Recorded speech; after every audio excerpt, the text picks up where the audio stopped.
Esto que veis en pantalla ahora mismo son algunos de los juegos que forman parte de mi colección.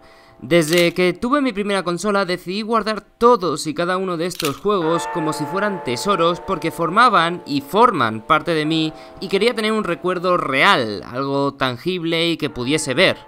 Pero me he traicionado a mí mismo, a mi yo de 12 años que siempre se compraba los juegos en físico en pos de la comodidad que me ofrece el formato digital.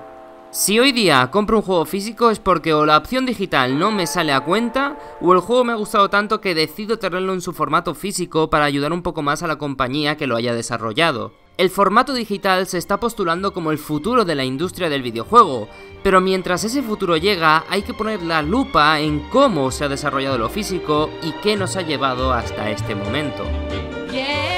Seguramente en muchas ocasiones habréis escuchado que uno de los primeros videojuegos fue Pong, creado por Atari. Sin embargo, Pong llegó en 1975 como máquina recreativa y antes de esa fecha ya habían salido otros videojuegos que pocas veces son mencionados. En 1950 y 1952 comenzaron a aparecer los primeros ordenadores con capacidad para ejecutar juegos. Bertie the Brain era un ordenador con un juego de 3 en raya desarrollado por Joseph Cates, y nació porque Cates quería mostrar de qué era capaz la pieza que él había desarrollado y que su ordenador portaba, el tubo de Aditron. En el 52, Alexander S. Douglas crearía OXO, otro ordenador con un juego de formato 3 en raya, pero con la diferencia de que el ordenador que él había creado para este juego tenía RAM y una pantalla adicional para mostrar al jugador información del estado del juego. Los ordenadores fueron evolucionando con los años e incluyendo mejoras, pero la característica que compartían todos es que el juego no era físico, venía incluido en la máquina que lo ejecutaba. Esto se debía a que la máquina no estaba concebida como una consola ni un ordenador para ejecutar juegos, sino que lo que querían era mostrar piezas nuevas más potentes que permitían ejecutar distintos programas o ecuaciones más complejas. Normalmente estos ordenadores eran resultado de búsquedas para centros de investigación o grandes compañías y no para el gran público, por lo que el acceso a estos estaba limitado a programadores o técnicos especializados.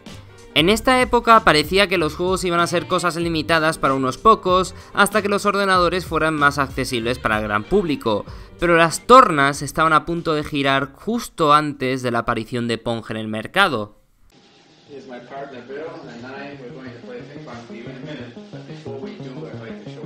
En 1969 aparecería la que podría ser una de las personas más importantes para la industria del entretenimiento. Ralph Baer, junto con compañeros, crearía The Brown Box, un prototipo de consola multijugador y multiprograma. La máquina venía con varios juegos programados en su interior y para poder seleccionar qué juego jugar, había interruptores en el panel frontal de la caja. The Brown Box venía con unas tarjetas que indicaban qué pulsadores debían ser activados para poder jugar a determinados juegos y esto no pasó desapercibido para las grandes compañías. Magnavox encontró en The Brown Box el prototipo que había estado buscando para su primera consola, así que compró la licencia y la vendió bajo el nombre de Magnavox Odyssey, una de las primeras consolas de la historia. La máquina incluía mejoras frente a The Brown Box, como que las tarjetas eran introducidas directamente en la consola o plantillas que se colocaban en la televisión para simular gráficos. Aunque la consola no fuese un éxito de ventas, consiguió marcar un camino a Atari. En 1977, Atari lanzaría la Atari 2600 y con ella el formato físico comenzaba a cobrar vida. La consola dejaba de ser la encargada de contener el software del juego, ahora este era tangible y esto abría una posibilidad al usuario que no habría tenido hasta ahora, la de intercambiar los juegos con otras personas. Commodore, que por aquella época lanzaría la VIC-20, empezaba a llegar a las casas de las personas y con ello popularizaría los cassettes como formato físico para los ordenadores venideros. Los años pasarían y Nintendo saldría al estrellato con consolas como NES o Game Boy, que utilizaban cartuchos para almacenar los juegos. Los cartuchos en la actualidad siguen ofreciendo ventajas frente a los discos, como velocidades de lectura más rápida y más espacio para la memoria de la consola en cuestión, pero flaquean en capacidad de almacenamiento y coste de distribución. Sony, que por aquel momento quería lanzar la primera PlayStation, decidió prescindir de los cartuchos en favor de los CD-ROM, una tecnología que había estado desarrollando junto con Philips y que le servía para ahorrar costes en la producción y a su vez intentar crear un nuevo estándar. Las ventajas frente al cartucho eran más que evidentes, más capacidad por menos precio permitiría desarrollar más juegos y dar más libertad al desarrollador para crear juegos mejores. Y aunque parezca mentira lo que os voy a decir a continuación, ya está, no ha habido muchísima evolución en cuanto al formato físico desde que salió la primera PlayStation. Las mejoras que se iban introduciendo iban en pos de conseguir discos con mayor capacidad para permitir juegos más grandes o con mayor velocidad de lectura como el Blu-ray, pero cada compañía terminaba escogiendo lo que mejor le iba, mirad a Nintendo por ejemplo. El PC hacía tiempo ya que el formato físico le quedaba raro. Internet permitía acceder de forma más sencilla y rápida a los juegos gracias a las plataformas como Steam, así que las ventas físicas en PC no eran ya lo más habitual.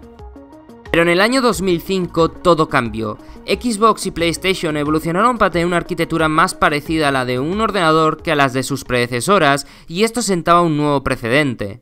Internet ya estaba instaurado prácticamente en todos los hogares del mundo, y con él debía llegar la siguiente revolución a la industria del videojuego.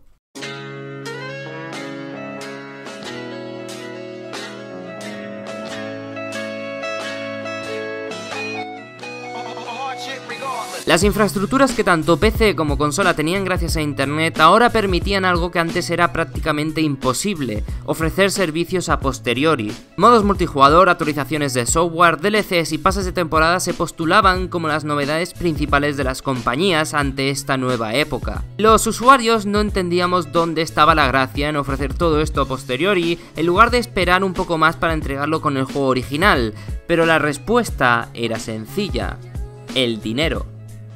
El desarrollo de videojuegos ha variado mucho desde 2005 hasta hoy día, pero tenéis que tener clara una cosa: los costes han sido exponenciales.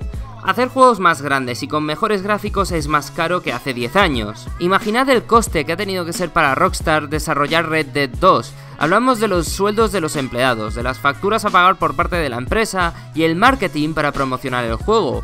Y a eso sumemos la distribución. El proceso de distribución de un juego físico tiene muchas partes y todas deben cobrar por su trabajo. Primero hay que saber bajo qué publisher se va a publicar el juego, que obviamente se llevará su parte. A esto hay que sumarle el coste de distribuir y crear la copia física que se llevará a las tiendas que venderán el juego. Normalmente el proceso de crear la copia física no es el más caro de todos, ya que se suele utilizar economía de escala para que cada copia sea más económica. Si a eso se le suman los royalties que puede querer cada plataforma, da como resultado final un beneficio por copia bastante bajo para la compañía que ha hecho el juego, que si no vende como es debido, puede significar que no haya siguiente juego de la compañía. Y todo esto cuando el juego está terminado, si es que lo está. Porque todos sabemos que a día de hoy prácticamente ningún juego se salva de parche de día 1 con corrección de bugs o cosas por el estilo. Y ya no hablemos de la reventa, porque entonces el beneficio por copia baja todavía más. Sin embargo, imaginad que pudiéramos cortar todo el coste de distribución prácticamente. Imaginad que las consolas pudiesen comportarse como lleva haciendo el PC desde hace años. Imaginad que el beneficio para la desarrolladora pudiese ser el más alto posible para poder invertirlo en crear su próximo título. No debéis imaginar mucho realmente, son las copias digitales. Las desarrolladoras en este caso deben encargarse de crear la copia y pagar el coste de publicación a la compañía en cuestión. Obviamente, si el juego viene como multijugador hay que aumentar el gasto en servidores y mantenimiento, pero por lo general, si es un juego single player, el beneficio para la desarrolladora acaba siendo mayor. Entonces, David, ¿por qué vale lo mismo el físico que el digital? La respuesta no es sencilla, pero hay varios motivos. El primero es que hay más margen de beneficio para la desarrolladora en cuestión. El segundo es que no haces competencia desleal a los retailers que venden el físico, con lo que la competencia es sana y no pierdes a los retailers. Y el tercero, y no por ello el menos importante, se está empezando a establecer como estándar que el precio sea así. Pero el formato digital, a pesar de aportar numerosas comodidades como poder comprar enseguida tu juego y no estar preocupado por si quedan copias o no, también tiene desventajas que el formato físico no acarrea. ¿Qué pasa cuando pierdo o me banean la cuenta?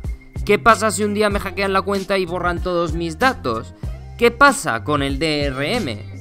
Todo esto no parece cuestionarse demasiado fuera del ámbito del usuario porque la industria del videojuego ya tiene puesto el ojo en otro lugar. Con la llegada de los servicios de streaming como Xbox Game Pass o PlayStation Now, se está empezando a barajar un nuevo futuro para la industria. Muchas compañías lo están intentando, cada una con sus propias características. La idea detrás es bien simple: olvidar el hardware del usuario, obligarle a conectarse a internet, pagar una suscripción y disfrutar de un gran catálogo de juegos que puede jugar en cualquier momento.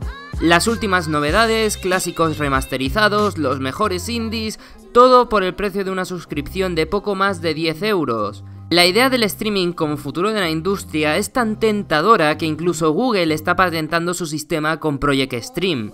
Los beneficios del streaming son claros, pero la mayor característica de este sistema es también su desventaja.